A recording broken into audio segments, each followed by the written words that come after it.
Hi, everybody. That's Paula, and I'm here with a very light group today.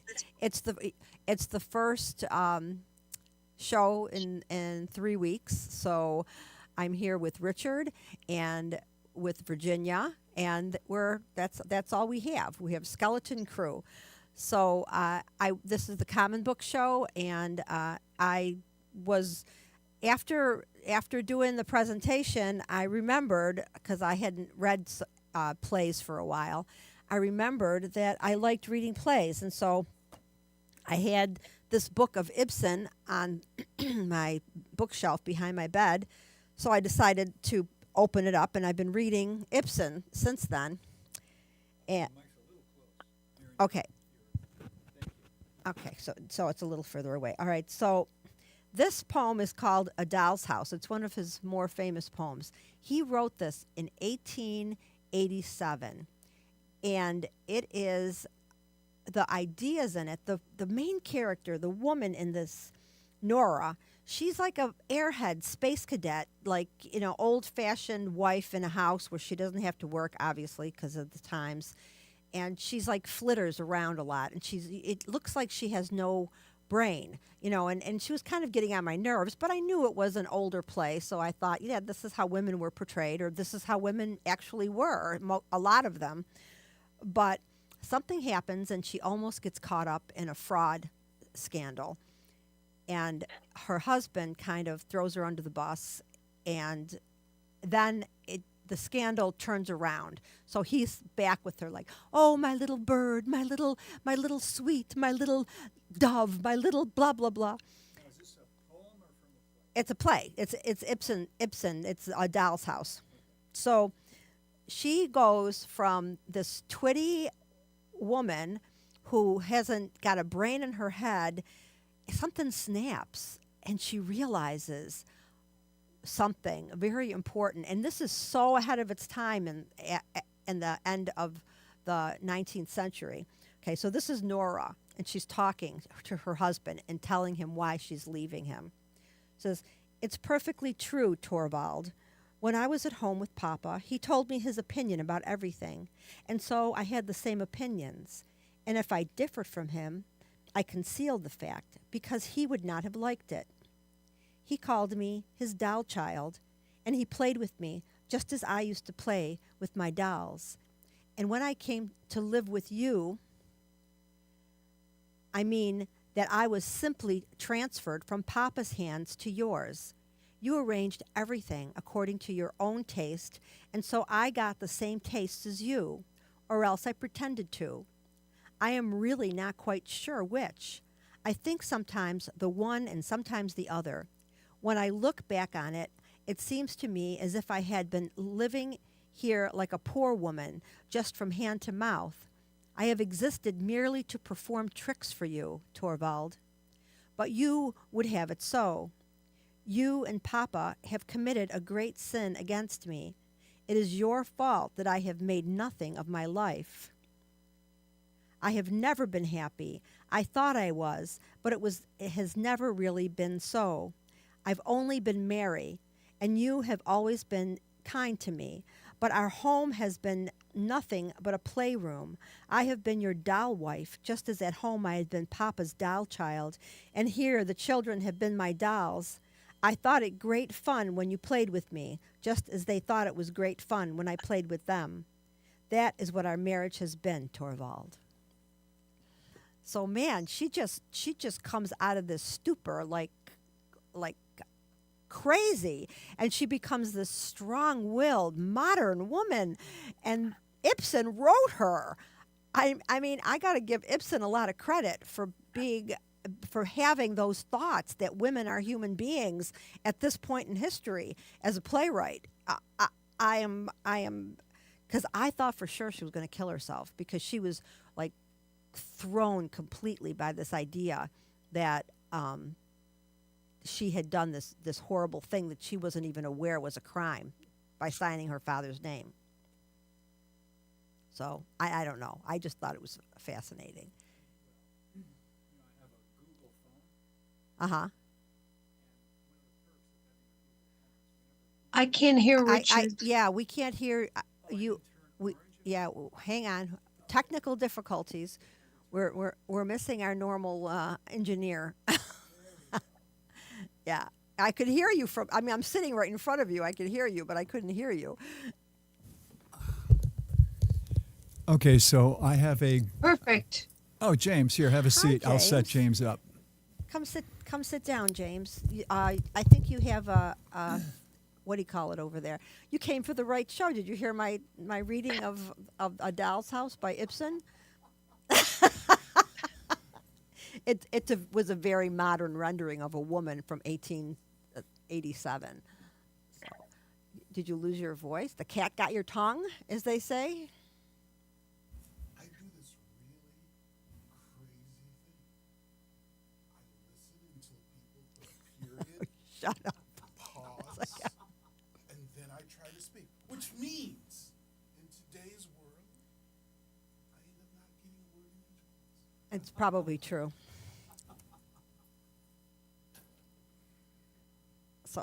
So you see where James is? He's sitting in the Greg seat. I mean, you didn't want me sitting next to Paula, because Oh, please. knows. I can handle you, James. And let it be known. you mean you slapped away enough hands in your life? So we are here, and now we have an extra person.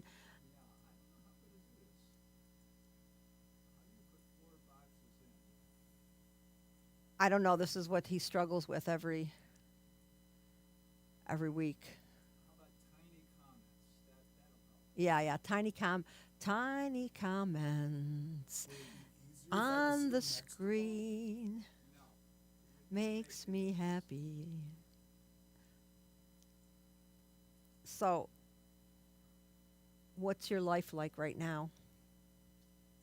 The usual confusion of waking up, wondering what city am I in. Can you turn James up or? Oh, I will. Okay, we're just blue. He's got blue. He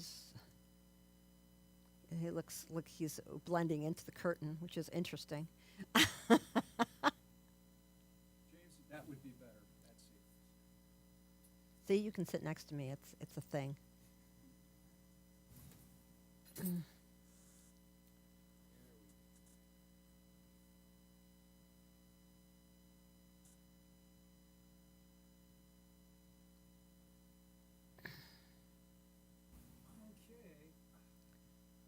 Technical. Is it starting to take shape? I just don't know where you are now on the screen.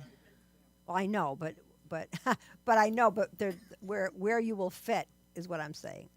We'll see. I just heard I'd be here with 2 days. I Ah, can't hear James talking. yeah. Richard has to turn up his mic, but he said he just heard he'd be here with 2 redheads,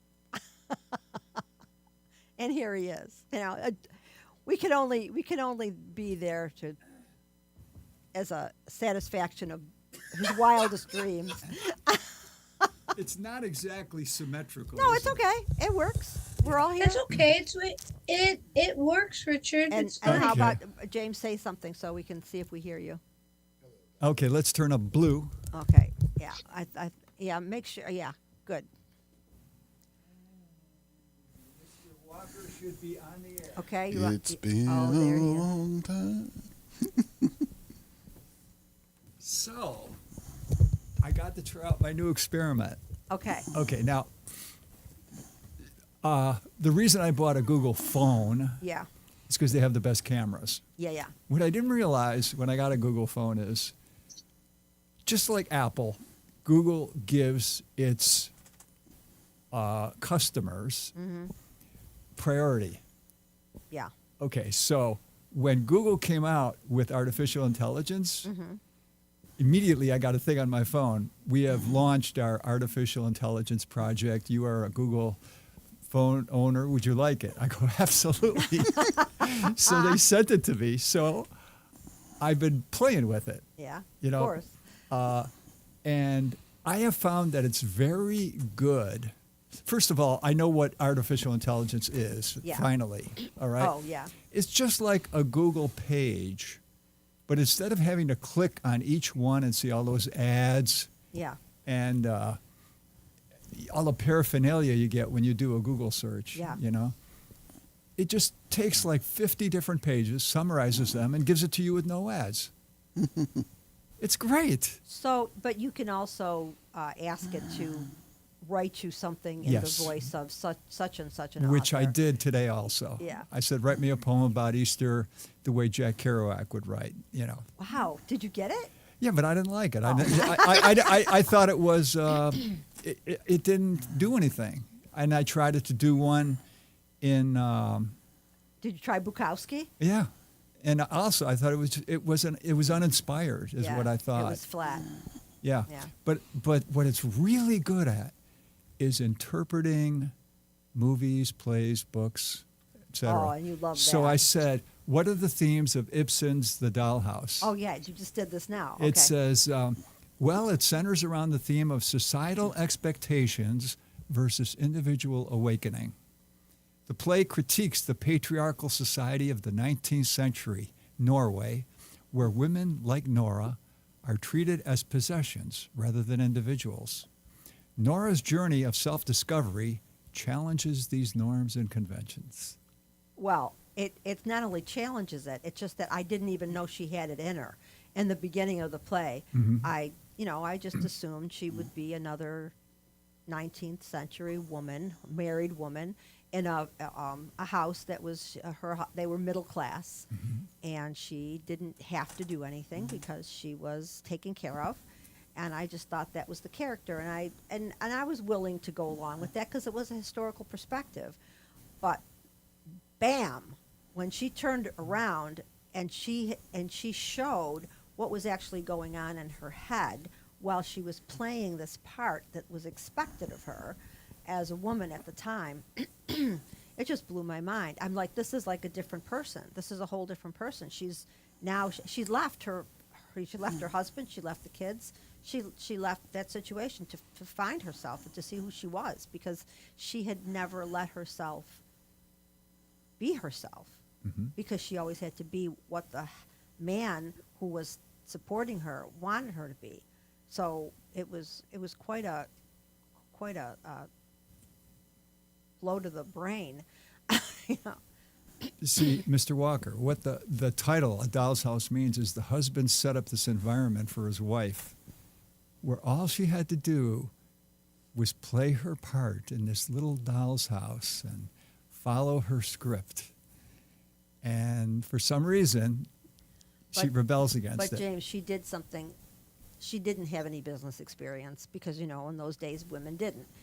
And so she had to take out a loan when her husband got sick because he needed to go, to one of those places where they take sick people and they put them in wicker wheelchairs and they feed them soup, And so she took out a loan, but she had to have her father co-sign. But she didn't get her father to co-sign in time, so she signed his name a couple days after he died, because otherwise she couldn't have gotten the loan.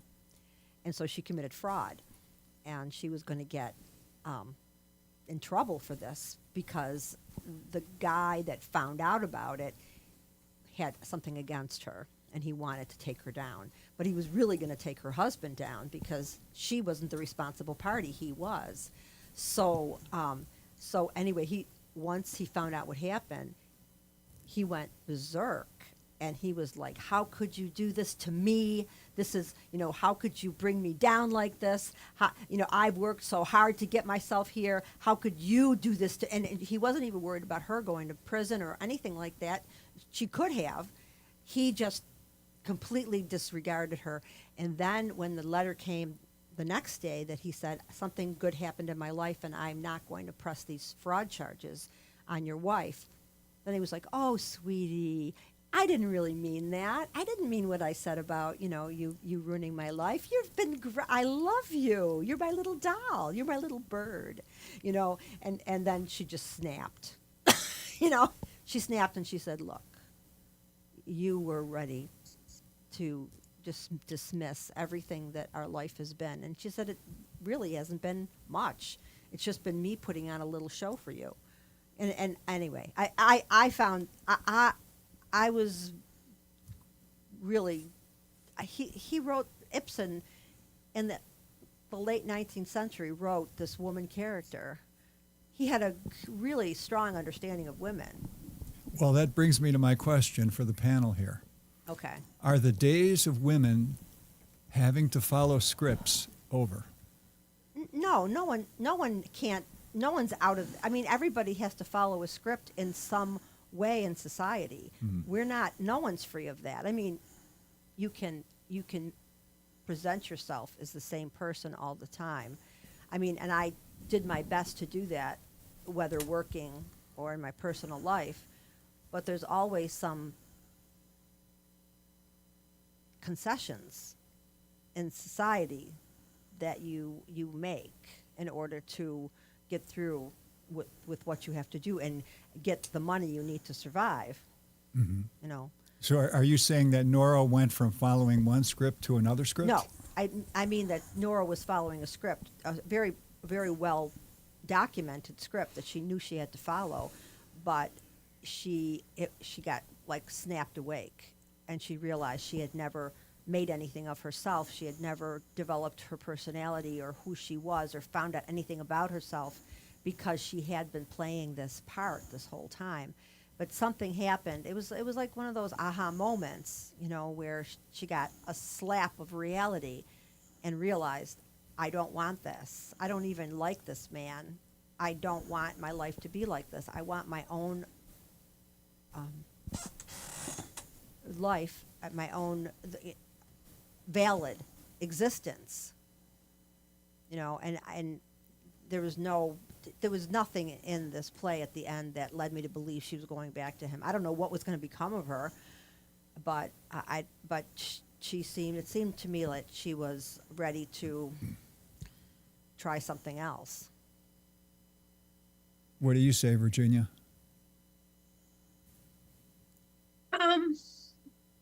I think that the time for women to play out scripts will always be the case because that's who we are as a society. I mean, women are still oppressed in many parts of the world, and women are still oppressed in this country. So, Well, even without repression, though, you know, we look at videos, we look at television, and we see how people act, and we emulate that. I mean, it's just, and I think now, and this is what you're finding with women online. I'm assuming, you can tell me I'm wrong if it's the case.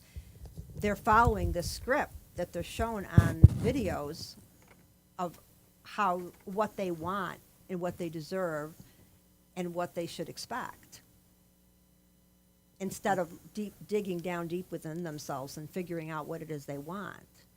They see this fantasy of the rich guy, the handsome guy, and they think that that's what they want, but they've never examined inside. They've never looked inside themselves to see what is important to them, because they're willing to accept that. I mean, what do you think? We agree, Paula. As we often do, even though there are some things we'll never agree on. They are literally cutting and pasting from these other people's agendas without ever having done the work of asking, who am I? What do I want? Am I willing to put in the effort to gain whatever the answers to these questions are? There's some really telling interviews where women are asked questions like, how much does it take to build the life that you think that you should lead? And they'll say something like, well, for a man to marry me, he has to make $500,000 a year. Is that a lot? Yeah, so they have, you know, but do you think sometimes that women who are very beautiful have, they sometimes bypass the personality, development of personality, or ideas or intelligence just because they get what they want just from being beautiful? Well, there is a quote that says, when women first gain sexual attention, their development tends to hit pause.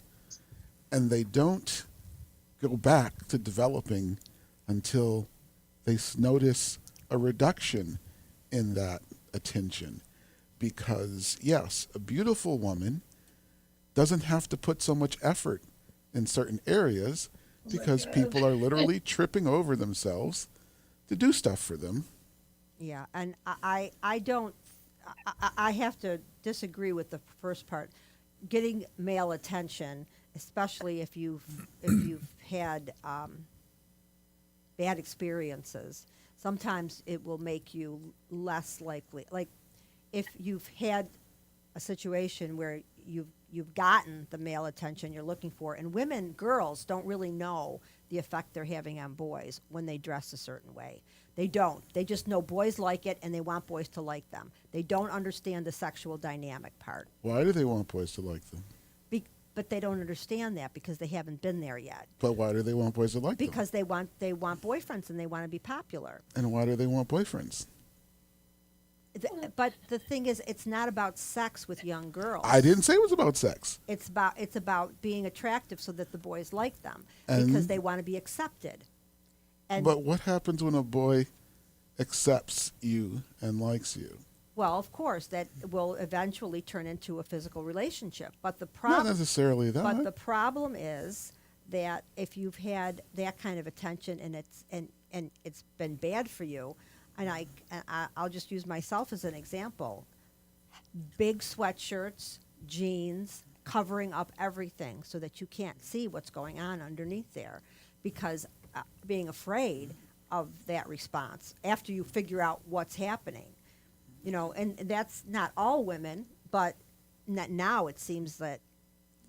Does the inappropriately dressed teenage girl have to do her own homework?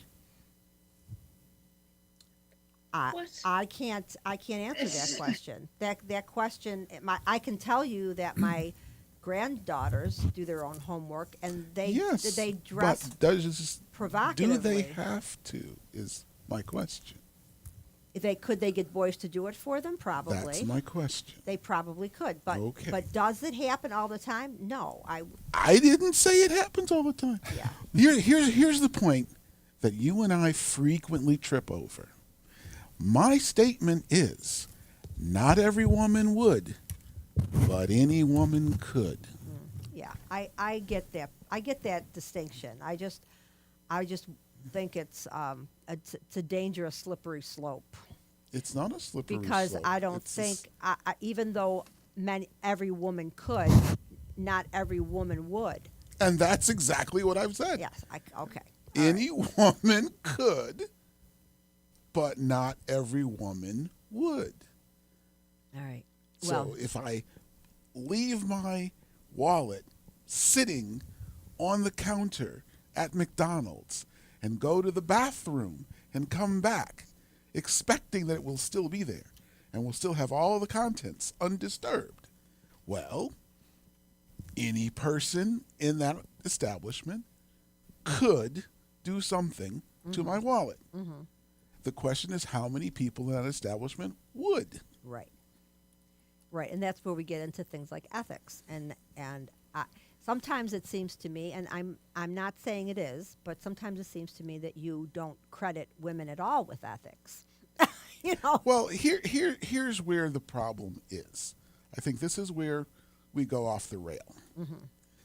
My point is more that the accountability gap makes it so that a woman without ethics is not punished. And therefore, it encourages fewer women to have ethics. I don't agree with that. I know that you do. That's ridiculous. Yeah, I don't agree with that.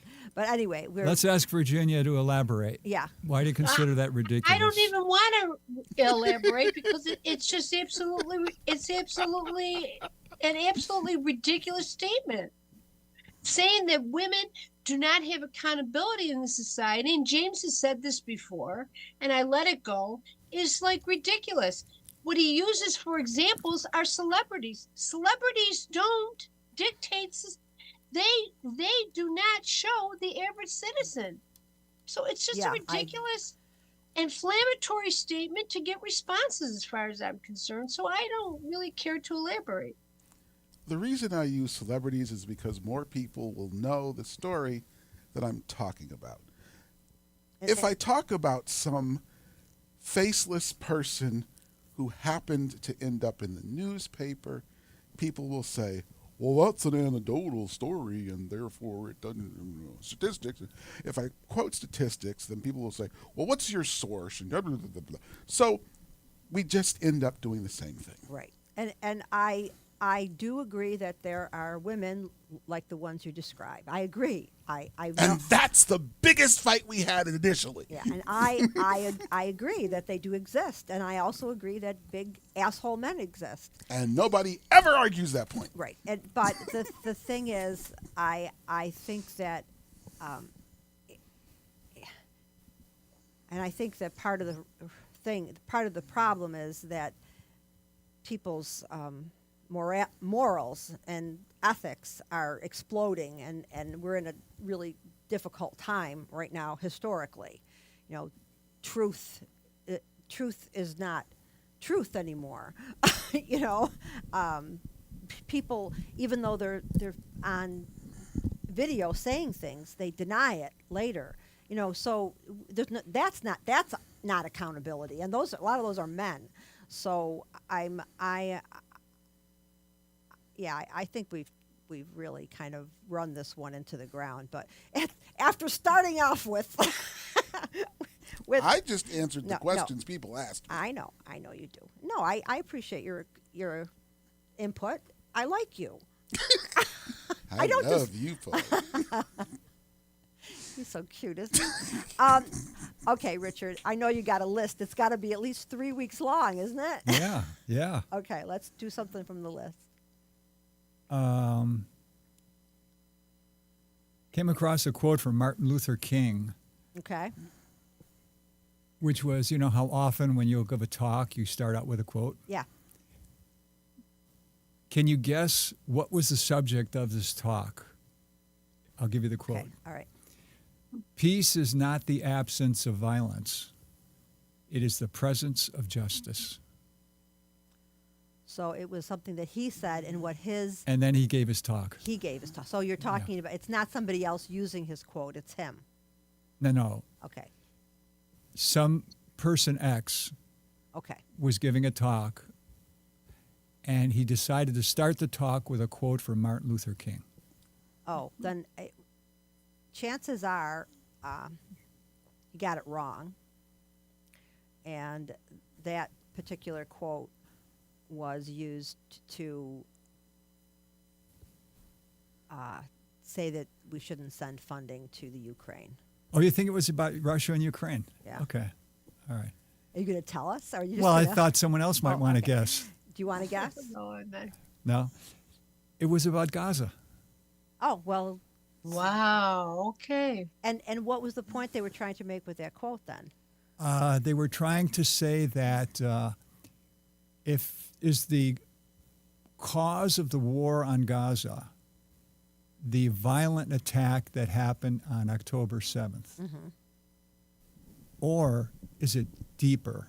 Oh, well, it's definitely, there's a lot of depth there. I mean, it's not only deep, it's to the center of the earth because it's been going on since, you know, I mean, anybody that wants to read about that area, I mean, I read the Michener book called The Source, Yeah. and that book tells the story of the Israelites in that area, and it's an amazing book, and you get a lot of really strong history from it. But that is a deeply troubled area of the world, and it has been since recorded history. So, who can fix it? I don't think it's. Well, in 1947, they made the Gaza Strip. Maybe they shouldn't have done that. I don't know. They colonized the Palestinians in 1947. Yeah, I don't know what the history, like the mid-century history. I know about the making of Israel. I know about that, but I know how the small history of that. I don't agree with any of it. You know, I mean, I agree with the fact that there had to be a place for the Jews to be, a homeland, but I don't agree with displacing a whole bunch of people that lived there before. I don't know what the solution is, so I don't really want to get deeply into that, because if I could think of a solution, I would certainly give somebody a call. I think it's. Do you have a solution? Oh, sure. You do? Sure. Okay. I'm in favor of both the one-state and the two-state solutions. How? So you know that expression, from the river to the sea, Yeah. Israel shall be free? That's Yeah. the one-state Yeah. solution, Yeah. which states that you have a government and you have equal representation for the Palestinians and the Israelis in that state, Yeah. okay, which you don't have now. Yeah, right. And then I like the two-state solution also because obviously you'll have the same thing, but you'll just have separate. Right. Locations. I do like the two-state solution. I don't know if the one-state solution is possible with. Well, the reason people say that it might have to be a one-state solution is because I think it was ever since, I think it was 1997, more and more Israelis are doing what the American settlers did. They would just go into Indian territory Yeah. and set up a home. Yeah. Right. And that's what they've been doing. They've been going into the Palestinian territory in Gaza and setting up their home, which became neighborhoods. You know how many of those there are now? Over 100,000. I know. Do you, That's a lot of do you neighborhoods. think, though, that the government would be equally Palestinian and Israeli? In the one state? Yeah. It would have to be. That's what you'd have to sort out. Wow. Wow. That's a real idealistic kind of pie in the sky feeling. It would be a good ideal to aspire to. Yeah. Okay. All right. I like that the way you put that. It would be a great ideal to aspire to. I mean, a lot of countries thought the United States would fall apart because it was aspiring to high ideals. Yeah. Well, we're kind of having a problem right now, but it's just another. We have survived worse in our history. At least in my opinion. Yeah. What? And I so agree. I think that we're going to. I think we're going to survive this as well. Yeah, Wow. somehow we survived the McCarthy era, I know, but which I thought was watch pretty bad. Trump go after the media. Watch him arrest media figures. Watch him have a state media. Watch that happen, and we'll see how easy that is to get out of. Interesting article in the New York Times today. Do you know how many ultra-Orthodox people there are in Israel at the moment? I didn't realize there were this many. There's over 1 million. Okay. Really? If you are an ultra-Orthodox person, first of all, when the state of Israel got set up, they had these various meetings as to how are we going to run the country and who's in and who's out. Like a lot of people were saying, this is wrong, it's not in the Bible, we shouldn't have a state until so-and-so happens religiously.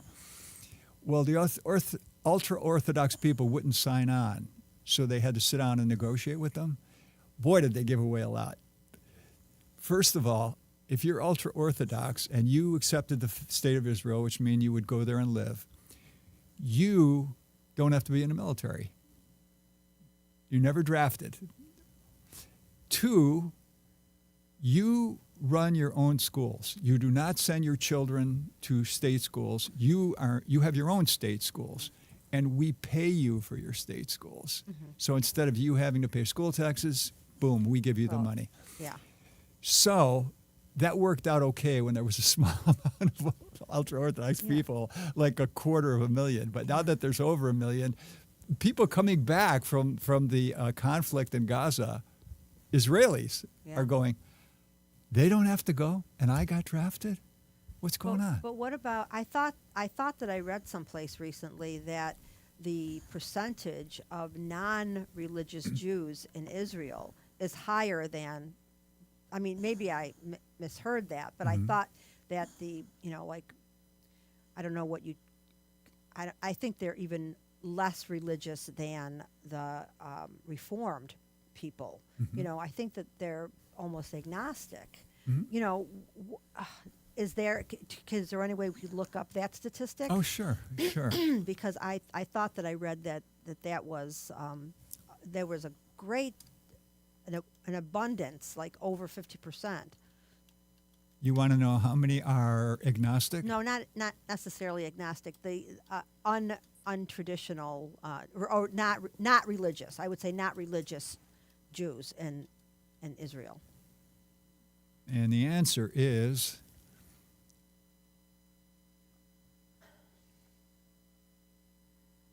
it says this is a very complex issue because religion is integrated into national identity. However, that said, surveys show that between 45 to 60% of Israelis are non-religious. Okay, so that's what I'm saying. That this is just a safe haven for the I hesitate to call it a race, but that section, that cross section of human beings that call themselves Jews. Do you think they have a good argument to be resentful of the ultra-Orthodox who don't have to be in the military and still get state Well, aid? I mean, it's the same thing here with Quakers and people who you can have a religious deferment or whatever they call it if you're a certain religion in this country. Well, there's two categories. One is you go into the military, but you don't go into you combat. don't go into combat. Right? That is not an option for the ultra-Orthodox. They- You want to they- know why? Uh-huh. Like they won't go in as orderlies or as Yeah. cooks or something?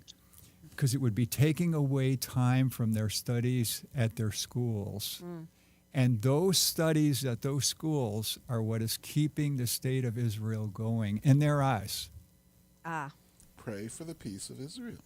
Yeah, but 60%, up to 60%, that's quite a bit of people. So you're saying they do have a good beef. It's a complicated question.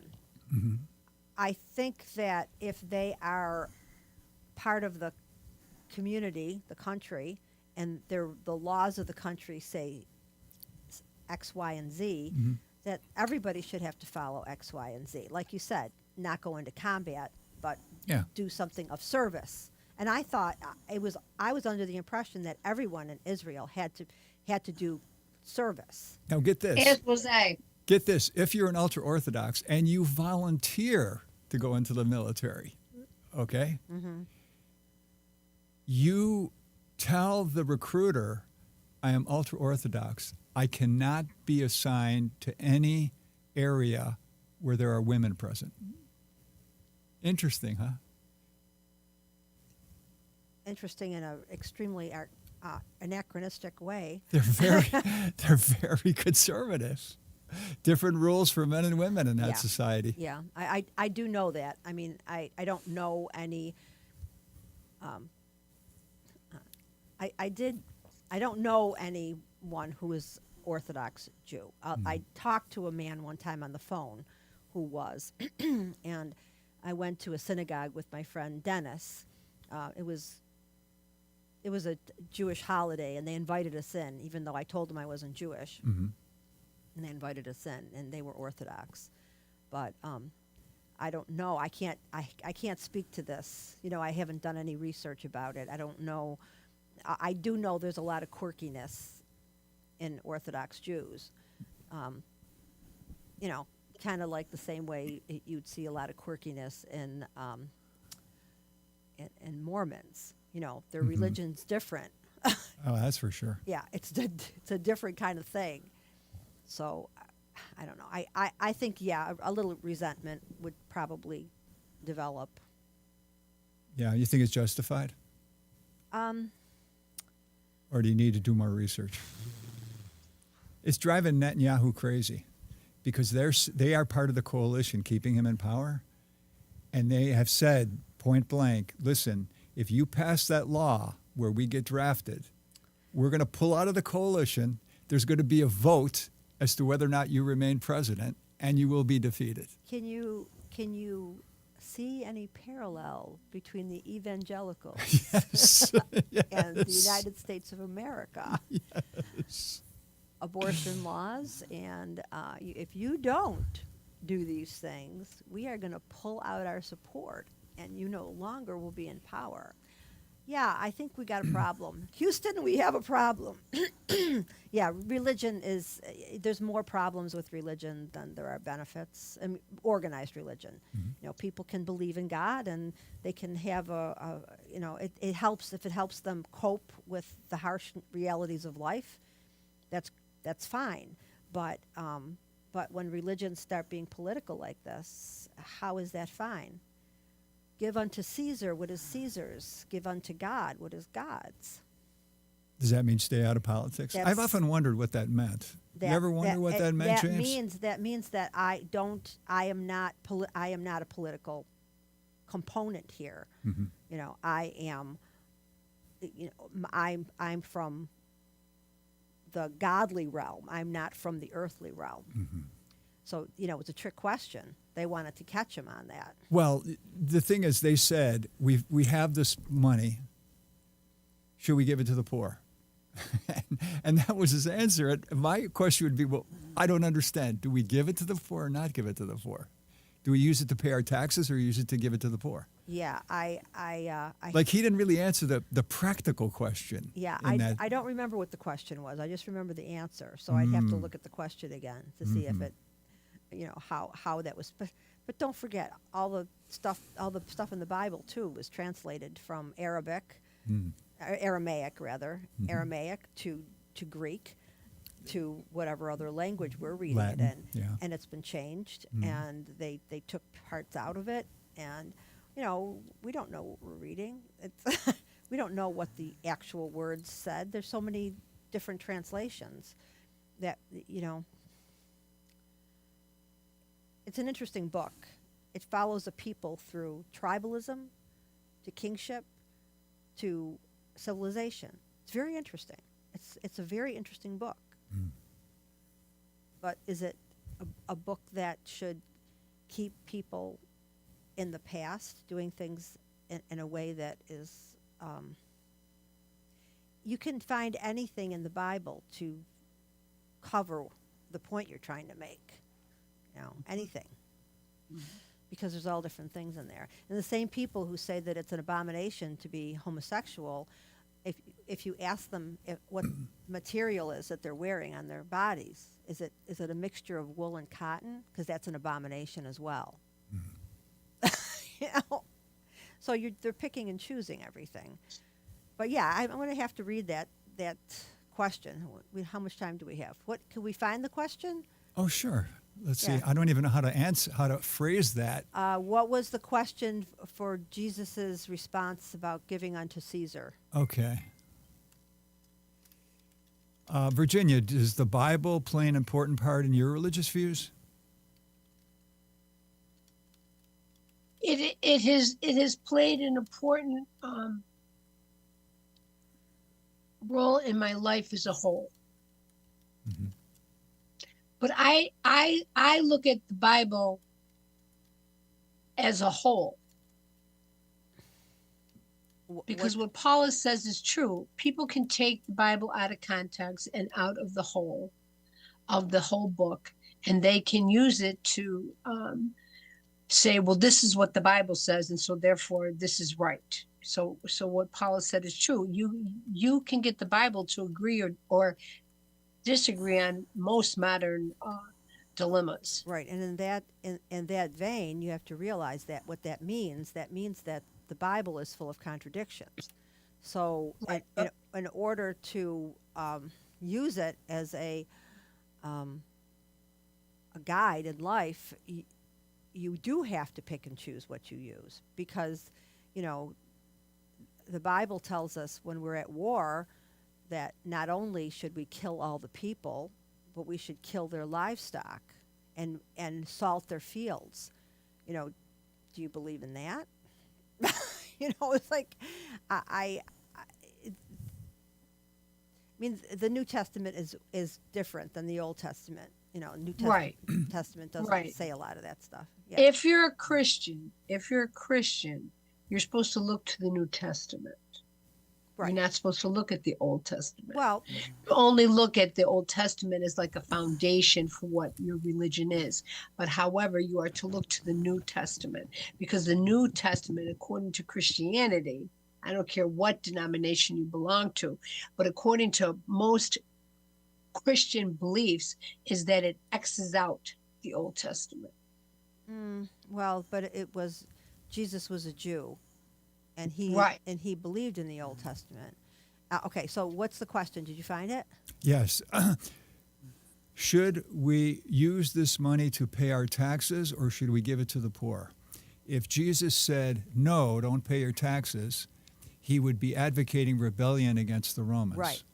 And if he said yes, he would be seen as endorsing Roman authority and disrespecting Jewish authority. Right. Yeah. I mean, so he didn't. It was an either or question, and he chose neither. Correct. Yeah. So it was a very diplomatic response. Very diplomatic. Yeah. If I may answer the question that I was asked over 10 minutes ago, Yeah. a libertarian view of how to answer this is to say that this money, as Jesus said, is Caesar's. It has his name and his picture on it. Yes. It is therefore paying taxes. However, you can ignore the government out of existence by doing things outside of this paradigm. So you can still do things to help the poor that have nothing to do with this coin. Okay. Because you don't have to give the poor money if you give them food. You don't have to give the poor money if you give them a place to stay. You don't have to give the poor money if you teach them a skill with which they can make their own way. I agree with the money thing. It's not the money isn't the question. It's giving people what they need, and it's not necessarily money. But in our society, money is power, and so to take people in poverty, to take their power away from them completely isn't a fair way to. But the government had to invent money in order to have that power. Well, that's going back quite a while. There are coins that they dig up that are from ancient Egypt and Mesopotamia. Why, just recently, in our not too distant past, the government quashed a group of voluntarists who were minting constitutional dollars, that is to say, gold, silver, and copper coins that actually meet the definition in the Constitution, whereas the stuff that's in our pocket these days actually doesn't. It's not. Yeah. And the government sent a guy to prison over that. And after he did his prison time, the Supreme Court said, "Oops!" What was the charge? Counterfeiting, strangely enough. But if it was a gold coin that was minted, it was worth what the gold coin was worth. I mean, you can trade in bars of gold. So why would it be any different to? Because we said so. Thank you. But here's the ridiculousness of this. When we're talking about accountability not being there, Yeah. the point that he has always made is the Liberty dollars have always been worth more than the stuff that the Federal Reserve puts out. Mm-hmm. If you have a Liberty copper round, that piece of copper is worth more than the corresponding penny, which Right. is zinc with a copper jacket. Yeah.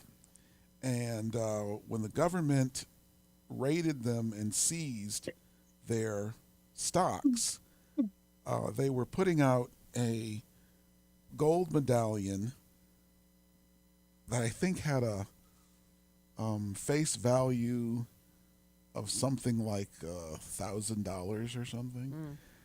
And those have a numismatic value today of $5,000 to $10,000.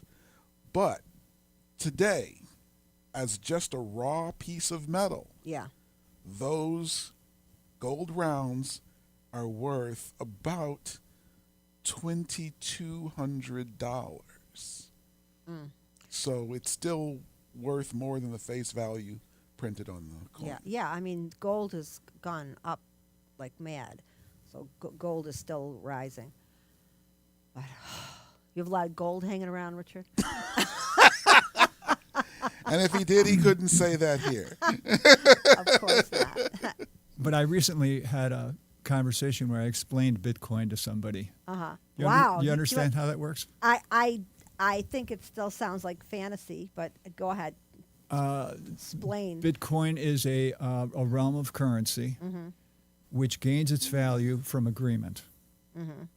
So if you and I agree that this one Bitcoin, say it's 1990, all right, this one Bitcoin will be worth $5. I agree to it and you agree to it, all right? If somebody else comes along and says, hey, I want in on this, we say to them, well, do you agree it'll be worth $5? And they go, yes. As a matter of fact, I'd be willing to pay $6. And then another person says, I'd be willing to pay $6. And another person says, I'd be willing to pay $6. So now we all agree, well, it's got to be worth $6 because the majority of people are willing to pay $6 Wow, that for is it. very tenuous a way to throw around valuation for money that's supposed to be regulated. Except that's the way the U.S. currency is now after Nixon It's true. But said it's remember- not the gold standard anymore. Yeah. But remember, that fluctuation is veiled from the person on the street because they don't realize that the value is fluctuating. All they know is that a gallon of milk that used to cost $1 is now $5.35. I don't think it's that much. I just paid for organic milk. I just paid like $3.89 or something, but I buy organic. Did it go up? From It's gone up, yeah. But okay, so if this is a Bitcoin, yeah. and I say I could get this for We got to agree on it. $10. No, we have to Yeah. agree on the Okay. price. This probably, if you bought this at Tops, it'd probably be $20. No, I don't know. There is a thing on here. Okay, so if it's official, it's probably $20. If it's unofficial, it's 10. Yeah. So okay, this is worth $10. But this guy over here really likes it and wants to pay $50. It doesn't mean it's worth 50. It just means that he's willing to pay 50. Right. Right. So I mean, how do you feel about Bitcoin? Do you think it's a thing? Oh, it's definitely a thing because what's happened is more and more people have jumped on the bandwagon and have offered more money and then more money and more money. So that one $5 Bitcoin that I talked about at the beginning from 1990, it's worth over $50,000 today. But what about when it just about when it just isn't because it's not regulated? Well, that means everybody has to drop out of the game and say, I don't think it's worth anything. All right. Well, So it's psychology really that's keeping the money up. I wouldn't trust $50 of mine going into Bitcoin. But it's, again, no different from the Federal Reserve System because what's built in the Federal Reserve System know. is that, okay, so I take a quarter out of my pocket. It's at least still worth the raw material, which less and less silver, more and more zinc, more and more copper. However, here's the sleight of hand of the system. When you put a deposit into a bank, they have fractional reserve, which means that they can then multiply their alleged book money by many times what your deposit is, and then lend that money to other people with blips on the screen. These coins don't exist. And when you get a mortgage for $500,000, nobody is moving $500,000 from here to there. It's just computer blips. Right, but it's regulated. It's regulated. The Federal Trade Commission regulates currency. Paula, on your summer book reading list, read any of Lindbergh's books, because you will believe that they were written last week. When in fact they were written in what, the 20s? Yes. Wow. Well, honestly, I'm in the same boat as the guy sitting at the bar, and the guy's talking about money. It's the guy next to him's talking about money problems. I got money problems. I don't have enough to pay this. I don't have enough to pay that. My wife wants this. My wife wants that. And the guy's silent. And the guy that's complaining turns to him and says, I don't get it. You never complain about money. Why is that? And he looks at him and he says, same reason I don't complain about my yacht. That's where I am. But see, when I say that people who have privilege don't realize that they're privileged because privilege, Right. I'm called an asshole. No, you're not. That I agree with 100%. Privileged people are not aware. Somebody like Donald Trump, he's never bought a half a gallon of milk. If they told him when he walked in the store that it was $50, he'd give him $50. He doesn't know shit about that because he's never had to deal with it. And any rich person, when I hear people throwing around figures like, oh yeah, I'm taking a cruise, it was only $3,000, and I'm thinking, only the word only, and I'm like, so this is a sign of privilege, and they don't know they're privileged. They don't know. Who was the guy? The president. We talked about this once before on the show. I think it's the bully guy. Bully. Theodore Roosevelt. Theodore Roosevelt. Was he the one that went into the house of the people who were making the cigars? Yeah, I remember you told that story. Yeah. It was Theodore Roosevelt. He came from a very privileged background, but he was willing to go and see, and against the will of the other privileged people. He was willing to go into that person's house, and when they told him what they made, and they said it was, at the time, $1 a day was a lot. He said, you each make $1 a day? And they looked at him and they said, no, it's $1 for all of our work. And he changed some law or something. So he was willing to look at it, but most rich people aren't. They don't want to know. It's all invisible. Anything under their chin is invisible. So, yes, another thing we agree on. And you can't know what it's like on the other side unless you've been there.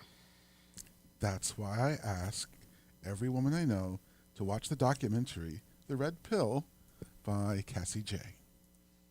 Okay, so I will make a note of that when we're off the air in 1 minute and 36 seconds. Wow, Okay. we're that close to the end, huh? Yeah, we're really skating on the edge here.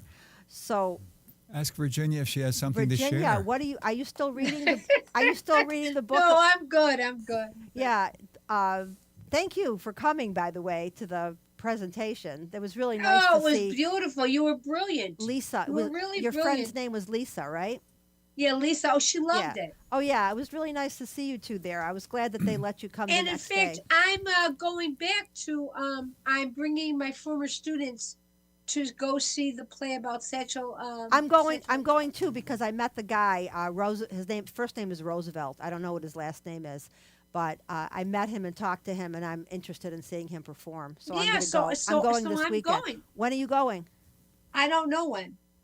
Okay, I because don't I'm know. going. I have- I'm going to go this weekend because it's every other weekend that this Roosevelt guy is performing, and I want to make it's sure. every other weekend. I want to make sure I see him, not the other guy. Not that I have anything against the other guy. I just Well, but you met the one person, so of course you want to support him.